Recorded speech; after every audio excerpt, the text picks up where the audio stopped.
Hello students, welcome to our channel Shweta study point. Students, आज का हमारा टॉपिक है वर्ण व्यवस्था की उत्पत्ति के सिद्धांत। आज के हमारे इस वीडियो में हम वर्ण व्यवस्था की उत्पत्ति के सिद्धांतों के विषय में जानेंगे। तो आइए जानते हैं इस विषय में। वर्ण व्यवस्था की उत्पत्ति के संबंध में अनेक विद्वानों के विभिन्न सिद्धांत प्रचलित हैं।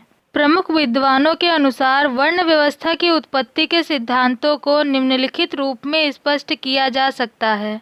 पहला पुरुष सिद्धांत, दूसरा वर्ण सिद्धांत, तीसरा द्विज सिद्धांत, चौथा गुण सिद्धांत और पांचवा कर्म सिद्धांत। आइए जानते हैं पुरुष सिद्धांत के विषय में। इस सिद्धांत को परंपरागत सिद्धांत भी कहा जाता है। इसके अनुसार समस्त सामाजिक व्यवस्था के प्रतीक के रूप में एक पुरुष है। कहने का तात्पर्य यह है कि इस सिद्धांत के अंतर्गत समस्त सामाजिक व्यवस्था के प्रतीक के रूप में एक पुरुष माना गया है।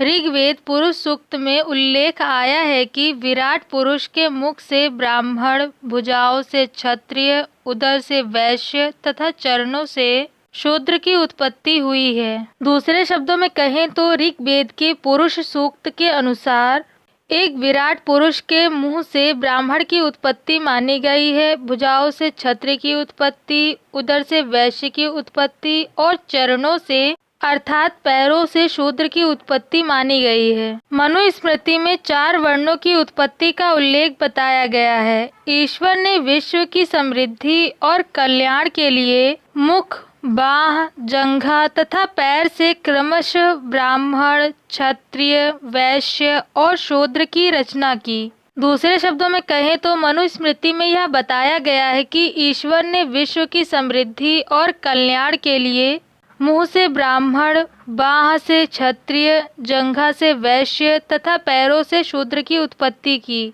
अतः मनुस्मृति में ब्राह्मण, क्षत्रिय, वैश्य और शूद्र की उत्पत्ति मुंह, बाह, जंघा तथा पैरों से मानी गई है।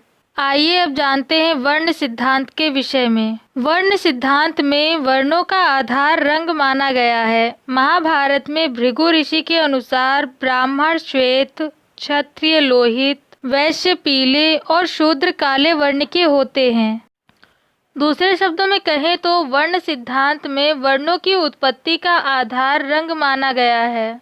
महाभारत में भृगु ऋषि के अनुसार ब्राह्मण को श्वेत रंग का, क्षत्रिय को लोहित रंग का और वैश्य को पीले रंग का तथा शूद्र को काले वर्ण का बताया गया है। आइए अब जानते हैं द्विज सिद्धांत के विषय में। इस सिद्धांत के अनुसार आदि काल में ब्रह्मा से ब्राह्मणों की उत्पत्ति हुई है और उन्हें द्विज कहकर पुकारा जाता है।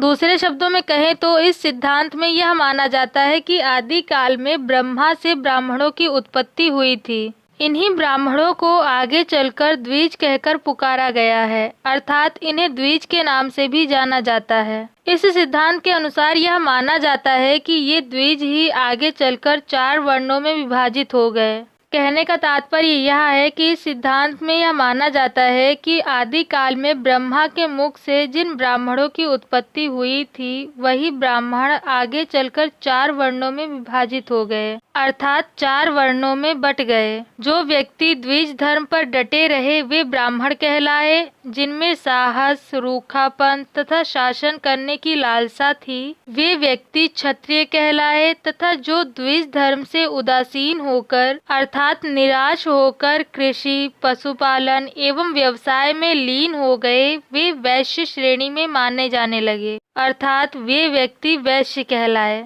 इसी प्रकार जिन व्यक्तियों ने द्विज धर्म की पूर्ण उपेक्षा की तथा मनचाहे व्यवसाय यहाँ तक कि दास वृत्ति अपना ली वे शूद्र कहलाए। कहने का तात्पर्य यह है कि वे व्यक्ति जिन व्यक्तियों ने द्विज धर्म अर्थात ब्राह्मण धर्म की पूरी तरीके से उपेक्षा की, उसे मानने से इनकार कर दिया और उसे ना मानकर मनचाहे व्यवसाय किए, यहाँ तक कि अन्य व्यक्तियों का दास बनना भी स्वीकार किया, वही व्यक्ति आगे चलकर शूद्र कहलाए। आइए अब जानते हैं गुण सिद्धांत के विषय में। इस सिद्धांत के अनुसार विभिन्न मानवीय गुणों के आधार पर वर्ण व्यवस्था का जन्म हुआ। कहने का तात्पर्य यह है कि इस सिद्धांत का यह मानना है कि गुणों के आधार पर वर्ण व्यवस्था का जन्म हुआ, अर्थात वर्णों का विभाजन गुणों के आधार पर हुआ। दूसरे शब्दों में कहें तो जिस व्यक्ति के जैसे गुण थे उस व्यक्ति को उसी वर्ण में रखा गया, अर्थात उस व्यक्ति को उसी वर्ण का माना गया।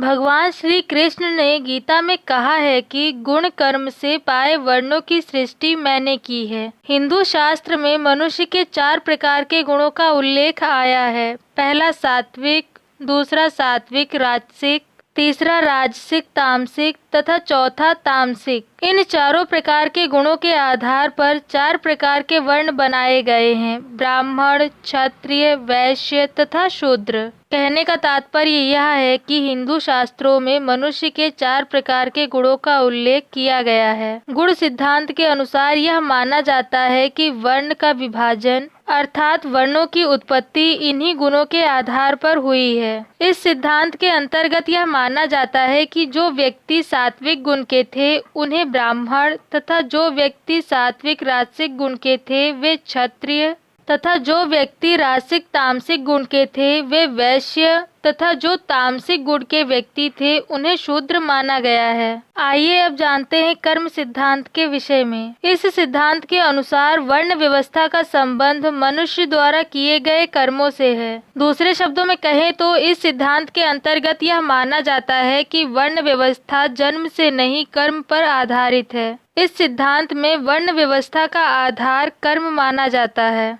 इस सिद्धांत के अंतर्गत यह माना जाता है कि प्रारंभ में जो लोग उच्च कार्यों में लगे हुए थे उन्हें उच्च वर्ण का माना जाने लगा, अर्थात वे व्यक्ति उच्च वर्ण के कहलाए, जबकि जो व्यक्ति निम्न कार्यों की व्यवस्थाओं में लगे हुए थे उन लोगों को निम्न वर्ण में रखा गया, अर्थात निम्न कार्यों की व्यवस्थाओं में लगे हुए व्यक्तियों को निम्न वर्ण का माना गया। जैसे कि ब्राह्मण पुत्र यदि नीच कर्म करता है तो वह शूद्र की श्रेणी में माना जाएगा, न कि ब्राह्मण की श्रेणी में। उपर्युक्त विवरण द्वारा वर्ण व्यवस्था की उत्पत्ति के विभिन्न सिद्धांत स्पष्ट हो जाते हैं। इन विभिन्न सिद्धांतों के विश्लेषण द्वारा यह स्पष्ट हो जाता है कि वास्तव में वर्ण व्यवस्था ईश्वरीय नहीं थी, बल्कि पूर्णतः गुण और कर्म के सिद्धांत पर आधारित थी। कहने का तात्पर्य यह है कि वर्ण व्यवस्था का आधार जन्म नहीं था, बल्कि गुण और कर्म था। व्यक्ति के गुणों और कर्मों के आधार पर ही वर्णों का विभाजन किया गया था।